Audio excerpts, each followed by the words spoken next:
Very big 3 points, isn't it? Yeah, I said before the game, we knew Paphos are very well organised in the games they've played in this competition. They've always been a big challenge to the opposition. A lot of good things in our game, just the final bit, and we had dominance and control, chances. The goalkeeper makes some really good saves. But what I liked about the team today was the body language. They kept going. The body language didn't change. The energy in the team, the counter pressing, the press was really good. You want to score more goals, but at the end of the day, we're in a position now where we know if we win the next game, we're in the top 8. Do you understand if Chelsea fans have frustrations with the performance out there tonight? Not the result, obviously, but the performance. Yeah, for sure. The standards here are really high. The fans come here to see goals. They want to see shots, and it's my job to improve, to improve on that, and the players as well. So for me, it's a fine balance at the moment. I know fans want to come and see goals, but for me, 2 clean sheets in a row, when it's been a long time since that's happened, is a positive thing. And my job is to keep building us and keep being in games and keep trying to win games. Moises Caicedo got the goal. I know this is a pretty stupid question, but just how important? He's a joy to work with. Not just his in possession is our possession, the way he blocks passing lines, the things that he makes players around him better. I don't know how many headers he scored in his career, but it was a fantastic header and a really important moment in the game.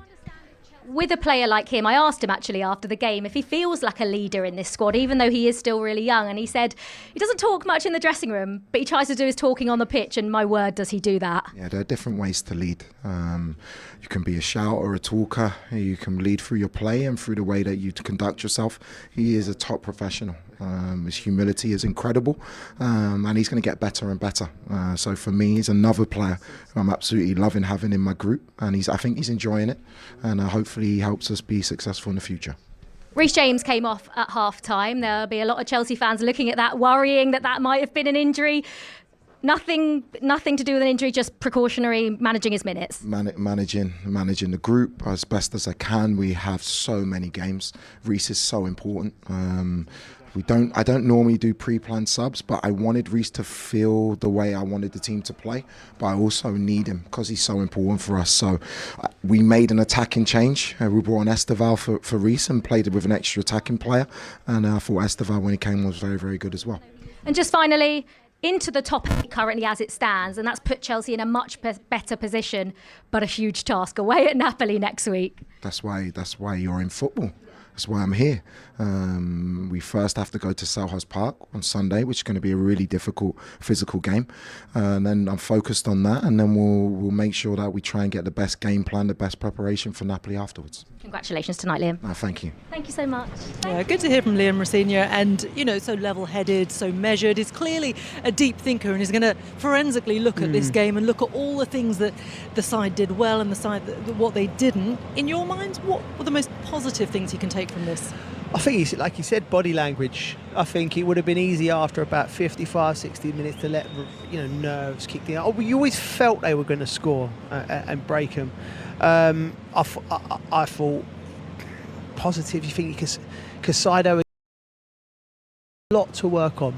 There is, and I think to have the Christmas period, then your manager's gone, new manager. At a club like this, when you're in that whirlwind, especially for young players without the senior players in the dressing room, Joe, like to calm it all down. I'm just thinking to my time back when managers left, it was quite an unusual occurrence. So it was a calmness. I'd imagine. I don't know what it's like with that. They don't know Liam, so they got to get to know him. It's not like you're bringing in an Ancelotti figure where you know what his teams have done and you know what he's about. A lot of these lads wouldn't have had too much information on him.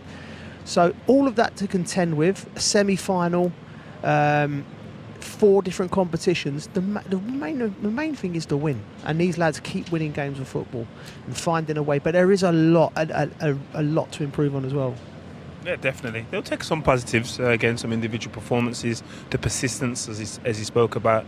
But again, on the flip side, there's a lot to work on, like Joe said. I don't think they can be that efficient in front of goal and come out with any result against Napoli, and it needs to be a win. I think in front of goal they need to be more clinical and create a lot more opportunities in a variety of ways. I think we could see in the first half how they wanted to create opportunities, get the ball out wide and try and just cross it in the box, and hopefully someone sleeping. But against Italian teams and Conte, they won't get them opportunities. But you won't let them breathe, will you? Yeah, and then also when you are defending so aggressively, I don't care what defender it is, physical attributes, he won't want to be left 1v1 against Lukaku. And if he is, he will be punished. So there has to be a more defensive-minded setup, especially against Napoli away.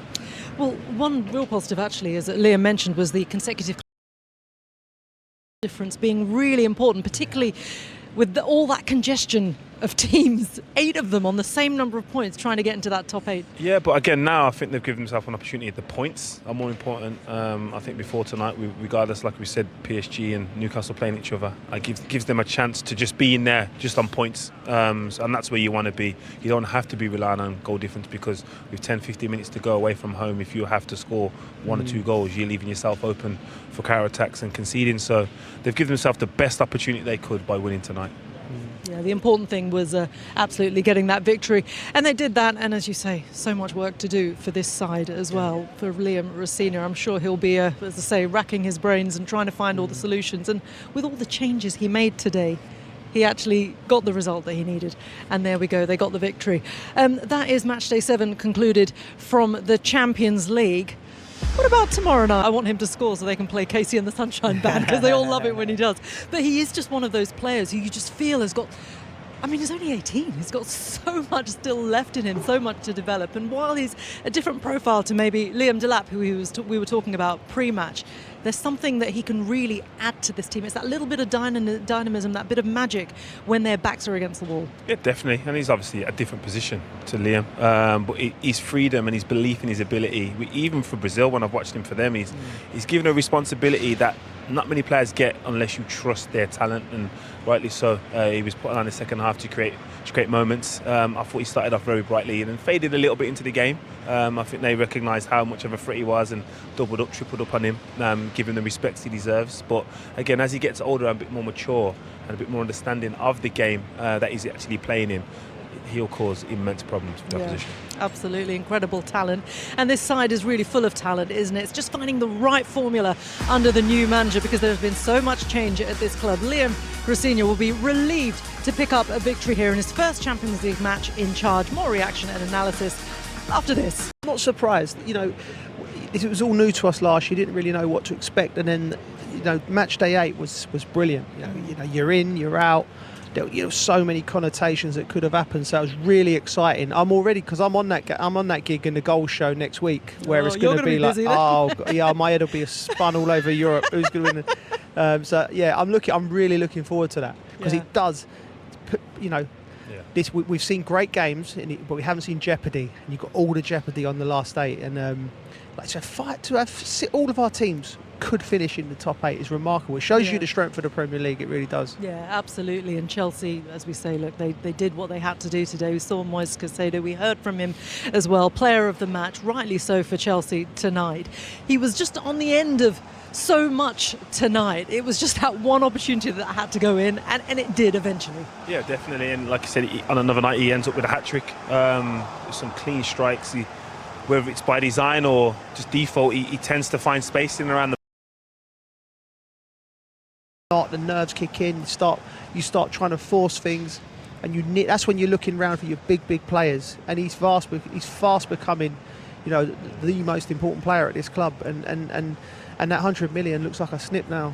We're looking at so many sort of changes to this side as well, aren't we? At the back, at the front. But the two that have really stuck when they've both been fit is Enzo Fernandez and Moises Caicedo. And I think it's the way that they play off each other that has been so key to kind of providing a little bit of stability whilst there's been so much change elsewhere. Yeah, that often happens when you join the club at a similar time as someone else. You kind of create a bond on and off the pitch, and it looks like they've definitely understand each other's game. Future who's just going to grow